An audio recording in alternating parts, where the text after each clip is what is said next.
नाज़रीन आदाब, अवधनामा के खास प्रोग्राम अखबारों की दुनिया में मैं हारून रशीद आपका खैर मकदम करता हूँ। पेश खिदमत है डॉक्टर सलीम खान का मजमून हार की हैट्रिक, भाजपा मुक्त भारत की जानिब एक और कदम। लिखते हैं कि क्या आप सोच सकते हैं कि झारखंड में हार की हैट्रिक करने के बाद वजीर आजम नरेंद्र मोदी क्या सोच रहे होंगे। मेरे ख्याल में वो सोच रहे होंगे कि काश 2019 के कौमी इंतखाब में जीत के बजाय शिकस्त से दो चार होकर वो भी एल.के. आडवाणी की मानिंद सुकून की जिंदगी गुजारते और बार बार की रुसवाई से बच जाते। इस तरह घुट घुट कर मरने से तो अच्छा है कि इंसान यकबारगी दम तोड़ दे। ये तो पहला ही साल है। मशीयत ने मोदी जी की सुकरात का आलम बहुत तवील लिखा और जब वो इक़्तिदार से फारिग होंगे उस वक्त तक भारत भाजपा मुक्त हो चुका होगा। भारत को बीजेपी से मुक्ति दिलाने का काम मशीयत इज़्दी उस शख्स से ले रही है जो हिंदुस्तान को कांग्रेस मुक्त करने का इरादा रखता था, लेकिन किस्मत के आगे किसकी चली है और किसकी चलती है। लोहे महफूज में जिस किसी के लिए जो रुसवाई लिखी होती है वो उसका मुकद्दर बनकर ही रहती है। मोदी और शाह की जोड़ी जाते जाते उन सारे मसाइल को अपने साथ लेकर जा रही है जिसके सहारे वो इक़्तिदार में आने के ख्वाब देखा करते थे। मुस्लिम पसरल्ला यानी कानून शरीयत में मुदाखलत उनका बहुत बड़ा सपना था। तलाक़ सलासा का कानून बनाकर उन लोगों ने इसमें जुज़वी कामयाबी हासिल की और फिर कश्मीर की दफा 370 भी उनका दरीदा ख्वाब था, उसको भी खत्म कर दिया। उसके बाद जो इंतखाबी मैदान में कूदे तो महाराष्ट्र और हरियाणा दोनों जगह हार गए। कुदरत का करिश्मा देखिए कि हरियाणा में इंतखाबी नाकामी के बावजूद मरते पड़ते सरकार बनाई, लेकिन महाराष्ट्र में जीत के बावजूद सरकार नहीं बना सके। यानी एक जगह इंतखाबी नाकामी और दूसरी जगह हुकूमत साजी में नाकामी हाथ लगी। उसके बाद राम मंदिर का फैसला अपने हक में करवा लिया और झारखंड में जाकर ऐलान कर दिया कि 4 माह के अंदर शानदार मंदिर बनकर तैयार हो जाएगा।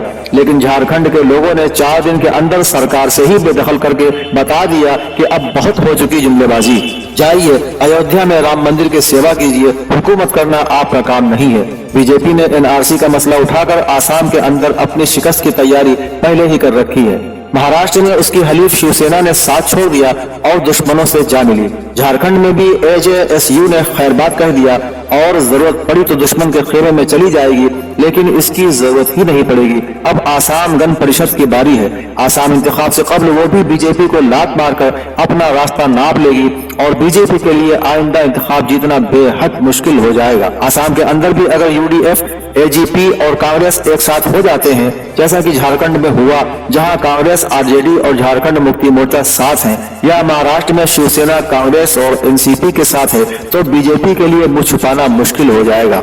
वैसे शुमाल मशरिकी हिंदुस्तान के अवाम ने बीजेपी और आरएसएस के दफातर को जलाकर अपने गम गुस्से का इजहार कर ही दिया है। झारखंड इंतखाब का सीधा असर बिहार पर पड़ेगा।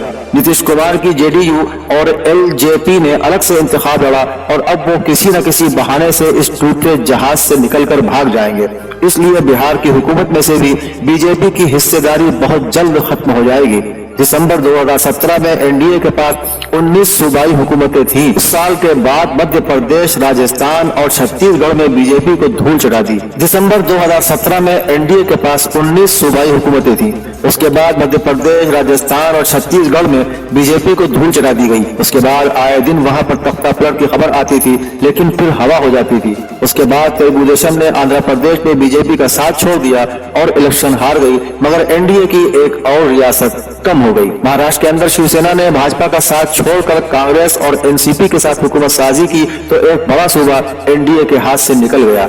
जम्मू कश्मीर में भाजपा ने खुद अपने पैर पर कुल्हाड़ी चलाई और अब वहां सदर राज नाफिज है। सूबे को 2 हिस्सों में तकसीम किया जा चुका है और अब जम्मू के लोग भी उससे नाला हैं। इस बीच कर्नाटक, मिजोरम और त्रिपुरा में एनडीए सरकार बनाने में कामयाब तो हुई, लेकिन उनमें से सिर्फ एक बड़ा और बाकी 2 बहुत छोटे सूबे हैं। इसलिए अब ये हालत है, पहले जहां 2 साल कबल 72% मुल्क पर बीजेपी की हुकूमत थी, अब वो घटकर 42% पर पहुंच चुकी है। भाजपा के मुखालिफिन की 12 सूबों में हुकूमत है और उनमें कांग्रेस के पास 6 हैं। इससे अंदाजा लगाया जा सकता है कि मुल्क बतदरीज कांग्रेस मुक्त हो रहा है और भाजपा से मुक्ति हासिल कर रहा है।